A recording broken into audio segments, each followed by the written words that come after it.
Alright, so what we're going to do is we're going to recess this plate inside this 4x6. And to do that, we're going to take the measurement and then we're going to set the old HF router here, and we're going to route out the bottom. And then once we get that done, then we want to run a chamfer along the edge here, like so.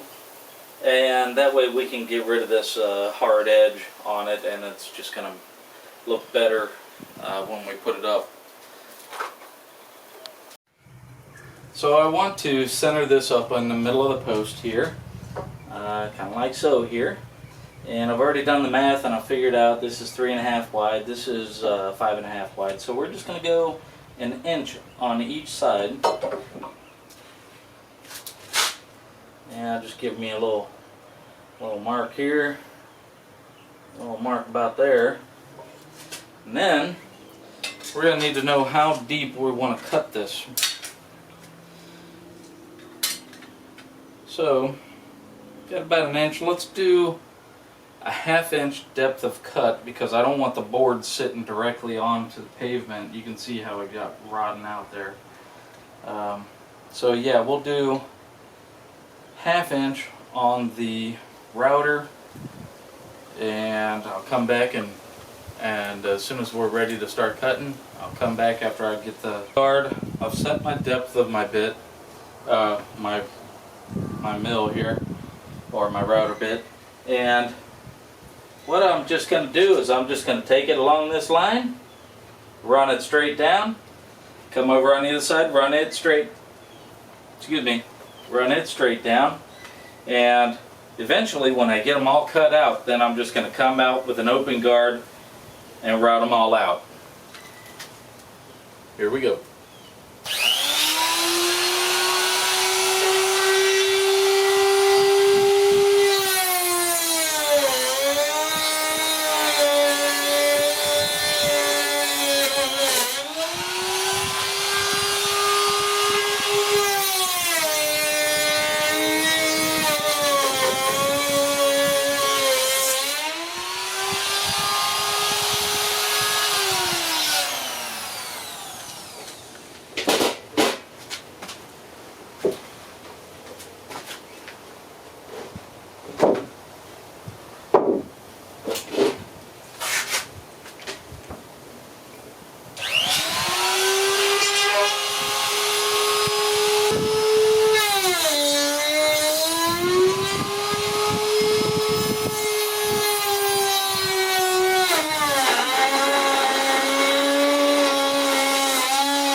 Safety sandals.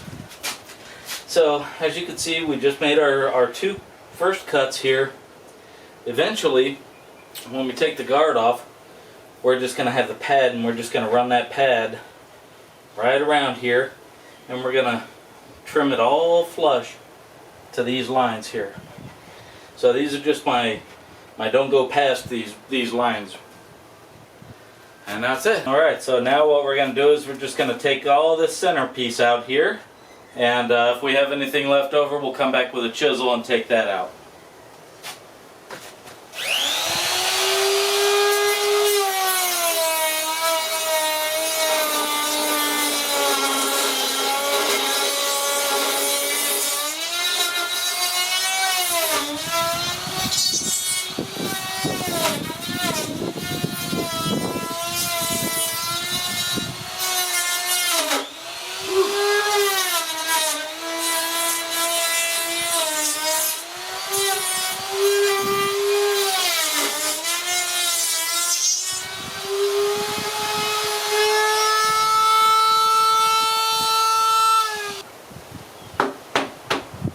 There we go.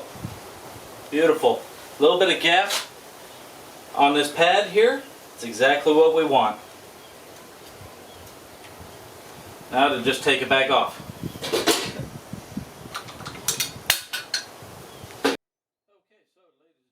What we're going to do is we're going to go ahead and we're going to put the chamfer on there.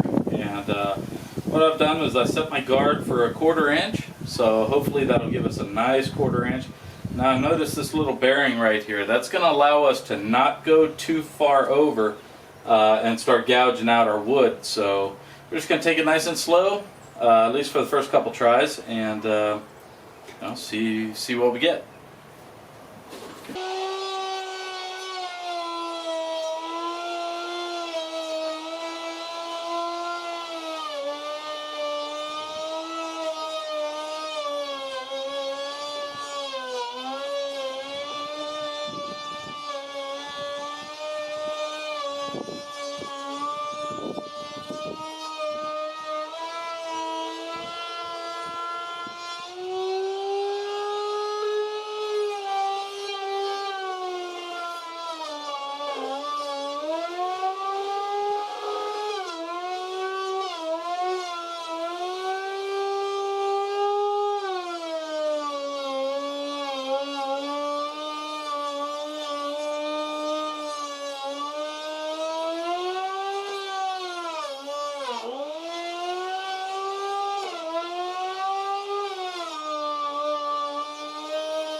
Oh yeah, that's gonna make it look like it belonged there. Excellent.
So a little snapshot at the end here. Sorry we didn't get to do the whole install there, but here are the new posts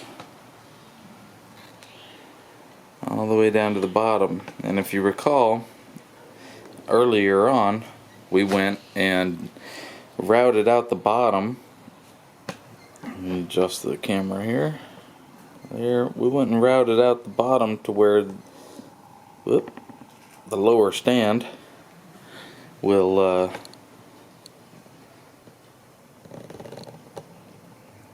sit right inside of this.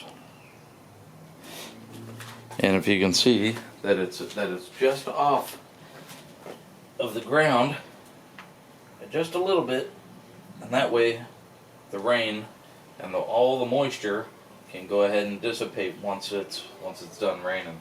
We get a lot of rain here. Okay, so if you notice down at the base anchor there, let me see if I can get a stable picture. You'll see the red head. So we used 1/2 inch, 3 inch long red head to attach these anchors to the concrete. Definitely need a hammer drill for that job, regardless of how many that you're doing. Masonry bit, your hammer drill it's going to make the job a lot easier. And don't forget to blow out the all the dust that's left over when after you're done drilling. You can run into problems there. So really, you know, you drive that red head into the ground through the anchor, crank it to tighten it up, get it nice and tight, and you're not going to have a problem. So we'll keep an eye on it and see how everything goes. Thank you.